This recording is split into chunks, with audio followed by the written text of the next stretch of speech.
আসসালামু ১৩৬ বার পাঠ করলে কি হয়? আপনি জানলে অবাক হবেন। আসসালামু মহান আল্লাহ তাআলার সিফতি নামের মধ্য থেকে অন্যতম একটি নাম আসসালাম অথবা ইয়া সালাম। তো এই নামটি ১৩৬ বার কখন, কোথায় বসে পড়লে কি হয় আপনি জানলে অবাক হবেন। আসুন আমরা জেনে নেই।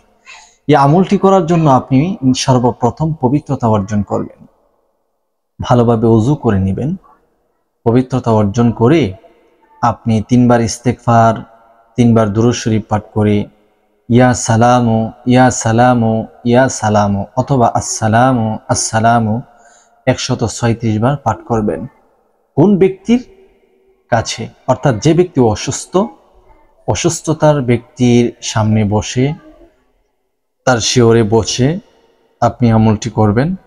আল্লাহর অশেষ রহমত, আল্লাহ তাআলা তাকে সুস্থ করে দিবেন ইনশাআল্লাহ।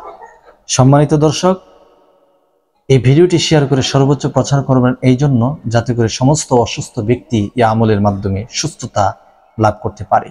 সকলেই ভিডিওটিকে সর্বোচ্চ শেয়ার করুন।